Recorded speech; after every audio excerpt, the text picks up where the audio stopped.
Subscribe कीजिए हमारे educational channel को और बेल आइकन दबाइए सबसे पहले वीडियो पाने के लिए। तो प्यारे बच्चों, अकबरी लोटा पाठ के अंतर्गत आपने पिछली वर्कशीट में देखा कि लाला जी के हाथ से लोटे का छूटना, अंग्रेज के ऊपर गिरना, भीड़ का इकट्ठा होना, अंग्रेज का अंग्रेजी भाषा में लाला जी को जो न सुनाना सब सुना देना, इतनी देर में लाला जी के परम मित्र बिलवासी जी का आना और अंग्रेज को कुर्सी पर बिठाना, उसके बाद की मजेदार कहानी और भी इंटरेस्टिंग, पूरी वीडियो ध्यान से जरूर देखिए। स्वागत है आप सभी का हमारे ऑनलाइन क्लास में। मैं हूं आपका आशीष सर। वर्कशीट नंबर 29 यानी कि 29 दिसंबर, पूरी वीडियो ध्यान से जरूर देखिए। आगे बढ़ने से पहले वीडियो को लाइक कर दीजिए अभी, और अपने दोस्तों को भी आपने इसे जरूर शेयर करना है इस वीडियो को पूरा देखने के बाद। तो चलिए शुरू करते हैं। तो बिलवासी जी ने अंग्रेज को बिठाया कुर्सी पर और अंग्रेज जी धन्यवाद देते हैं और बैठ जाते हैं। लाला झाऊलाल की ओर इशारा करते हैं अंग्रेज और बोलते हैं, आप इस शख्स को जानते हैं? बिल्कुल नहीं। बिलवासी जी भी क्लियर कट बोल गए, इस आदमी को, ऐसे आदमी को तो मैं जानना भी नहीं चाहता जो निरीह राह चलते आदमियों पे लोटे से वार करे। मेरी समझ में ही इज डेंजरस ल्यूनाटिक, यानी कि यह एक खतरनाक पागल है। लाला जी समझ नहीं पा रहे कि बिलवासी जी को क्या हो गया। परमात्मा ने लाला झाऊलाल की आंखों को इस समय देखने के साथ साथ अगर खाने की भी शक्ति दी होती तो 110% बिलवासी जी को दूर से ही आंखों से खा चुके होते। लाला जी समझ नहीं पा रहे थे कि उनके परम मित्र बिलवासी जी को क्या हो गया। मुझे पहचान तो नहीं रहे, उल्टा मुझे खतरनाक पागल और बता रहे, मतलब दुश्मन का साथ दे रहे हैं। समझ नहीं आ रहा यहाँ पर, आप क्या कहेंगे? आखिर पंडित जी को क्या हो गया? असल में मैं बताता हूँ, जब दुश्मन को अपना बनाना हो तो दोस्त को थोड़ी देर के लिए ना दुश्मन बनाना पड़ता है। बस पंडित जी यही गेम खेलने वाले हैं। तो आगे बढ़ते हैं कि पुलिस में इसकी बिलवासी जी से पूछा कि क्या करना चाहिए ऐसे आदमी का। इस मामले की रिपोर्ट कर दीजिए जी सीधा। किसको? पुलिस को। पुलिस स्टेशन है कहाँ? चलिए जी मैं चलता हूँ आपके साथ, यानी कि अंग्रेज के साथ हो चलते हैं। पूरी की पूरी हमदर्दी अंग्रेज के साथ, और इधर लाला जी को बना दिया पूरा का पूरा दुश्मन। और अंग्रेज के साथ कहते हैं कि चलो पुलिस स्टेशन, अभी चला आपकी इजाजत हो तो, लेकिन पहले इस आदमी से लोटा तो खरीद लूं। क्यों जी बेचोगे? 50 रुपए दूंगा इसके। और 50 रुपए उस समय 50,000 से कम नहीं थे। लाला झाऊलाल तो चुप रहे, पर अंग्रेज जी बोल पड़े, जिसे रद्दी लोटे का 50 रुपए क्यों दे रहे हैं जी आप? समझ नहीं आ रहा लाला जी को कि आखिर बिलवासी जी को क्या हो गया। आप इस लोटे को रद्दी बताते हैं? आश्चर्य, मैं तो आपको एक विज्ञ मानता था। विज्ञ यानी कि पढ़ा लिखा सुशिक्षित आदमी समझता था। लेकिन आखिर बात क्या है वो तो बताइए। ये रद्दी से लोटे का आप 50 रुपए क्यों देना चाहते हैं? अंग्रेज भी जानना चाह रहे हैं कि आखिर इस रद्दी लोटे का क्या आखिर कहानी क्या है। जी जनाब, समझिए कि ये जनाब यह ऐतिहासिक लोटा जान पड़ता है, और जान नहीं पड़ता बल्कि मुझे पूरा विश्वास है कि यह प्रसिद्ध अकबरी लोटा है, जिसकी तलाश में दुनिया भर के म्यूजियम वाले परेशान हैं। म्यूजियम वाले पुरानी चीज़ों का संग्रह करते हैं और म्यूजियम में रखते हैं। जी जनाब, 16वीं शताब्दी कहानी बताते हैं।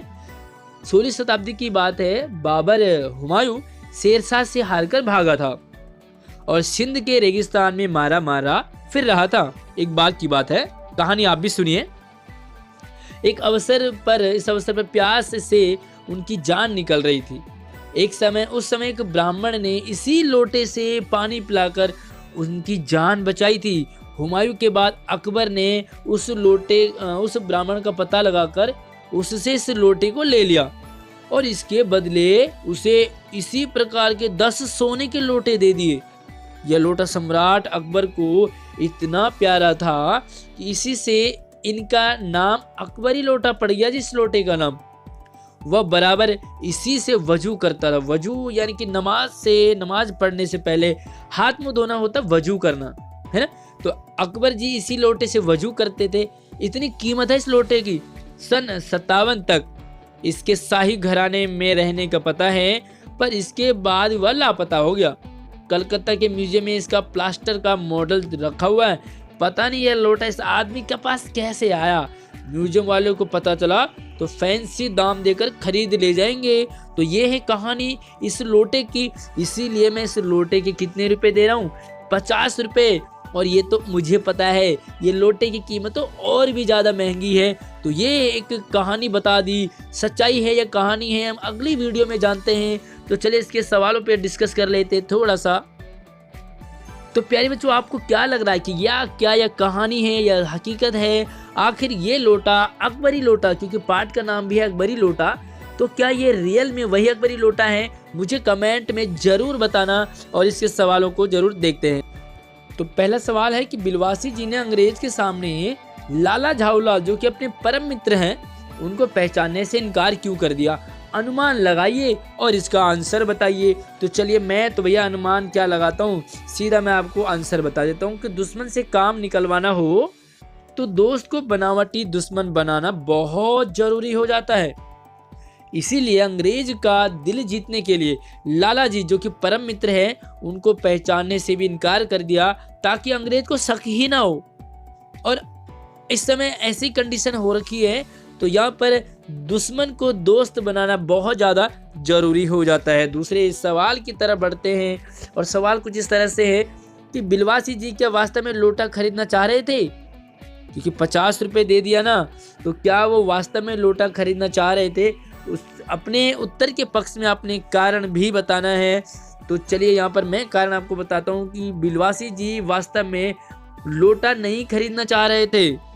साधारण से लोटे को कीमती साबित करने के लिए बिलवासी जी को अंग्रेज के सामने बनावटी खरीदार बनना पड़ा, वरना वो खरीदना नहीं चाह रहे थे। और ऐसे लोटे के बारे में जिसके बारे में उनको पता था कि इस लोटे की कीमत 5 रुपया भी नहीं है, वहाँ उसके 50 रुपये देने को तैयार हो जाते हैं। तो प्यारे बच्चों, तीसरा सवाल है कि बिलवासी जी ने लोटे के संबंध में क्या कहानी सुनवाई? तो क्या कहानी सुनाई, बस यहाँ से आप बता दीजिए कि 16वीं शताब्दी की बात है। बाबर हुमायूं शेरशाह से हार कर भागा था, सिंध के रेगिस्तान में मारा फिर रहा था। और इस सवाल का आंसर आप यहाँ पर मैं थोड़ा सा आपको कंप्लीट इसे कर लेता हूँ। तो थोड़ी देर के लिए वीडियो रोकिए और बस यहाँ से आपने, क्योंकि कहानी तो एज इट इज टेपनी थी और ये कहानी आप बताएंगे सीधा यहाँ तक। तो चाहे तो आप इसे यहाँ तक भी बता सकते हैं। तो यहाँ से यहाँ तक आपने इसे एज इट इज उतार देना है और आपका आंसर कंप्लीट हो जाएगा। और अगले सवाल की तरफ बढ़ते हैं कि आपके घर में भी ऐसी चीज़ें होंगी, आप भी अपने घर या कक्षा की किसी पुरानी वस्तु के बारे में ऐसे ही कोई मज़ेदार कहानी बना करके लिखेंगे। तो कोई भी आपके घर में पुरानी चीज़ हो, लोटा हो, बाल्टी हो, टीवी हो, फ्रिज हो, कुछ भी हो, कूलर हो, आपने उसी पर एक कहानी बनानी है, बनावटी कहानी। जिस तरह से इन्होंने पंडित बिलवासी जी ने बनाया, उसी तरह से आपने भी कहानी बनानी है मनोरंजक। कमेंट कीजिए मुझे वीडियो में कि कैसी लगी आपको आज की वीडियो, और वीडियो को लाइक कीजिए, अपने सभी दोस्तों को जरूर शेयर कीजिए क्लास ग्रुप में। मिलते हैं इस कहानी को और अगली नए कड़ी में मजेदार। तब तक अपना ख्याल रखिए।